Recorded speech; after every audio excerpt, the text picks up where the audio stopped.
बताओ जरा, सुबह सुबह ही दुकान की बत्ती गुल हो गई। अरे मथनी भी बंद है, अब तुम्हारे ग्राहक क्या पियेंगे? अब क्या करोगे? लाइनमैन को बुलाएंगे। अरे अब लाइनमैन का भी क्या भरोसा, वो सरकारी दामाद है।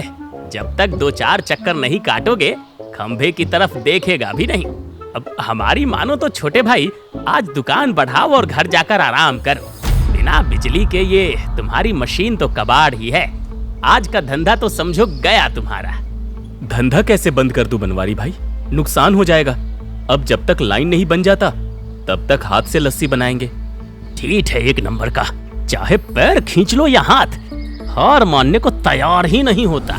दोपहर की कड़कती धूप में आकाश पसीने से तरबतर होकर हाथ से ही मथानी चला रहा था।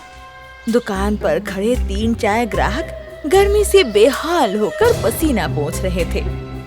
अरे यार, थोड़ा जल्दी जल्दी हाथ चलाओ यार, इस कड़कती धूप में खड़े खड़े जान निकली जा रही है। थोड़ा फुर्ती दिखाओ। बस भैया 2 मिनट, बस तैयार ही हो रहा है। बिजली कटी है ना, इसलिए हाथ से मथने में थोड़ा समय लग रहा है।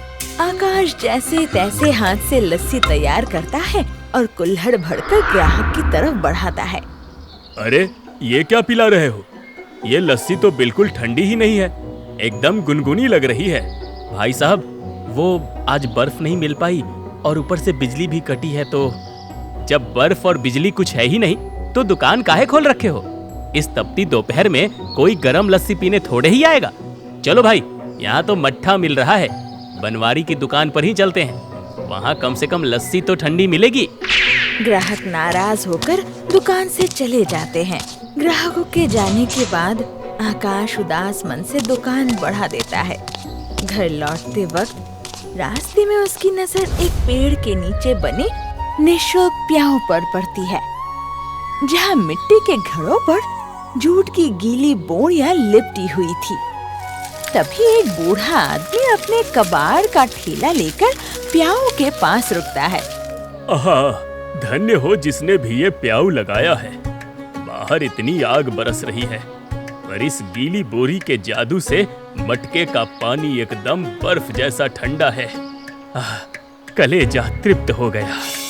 बूढ़े आदमी की बात सुनते ही आकाश वही ठिठक जाता है। मटके पर लिपटी गीली बोरी को देखते ही अचानक उसके दिमाग में एक बत्ती जल जाती है। मटके पर लिपटी गीली बोरी, बाहर से गर्म हवा और अंदर का पानी एकदम ठंडा। अरे भाई, अगर विज्ञान का ये नियम मटके के पानी को ठंडा रख सकता है तो वो मेरी दुकान के दही को क्यों नहीं बचा सकता?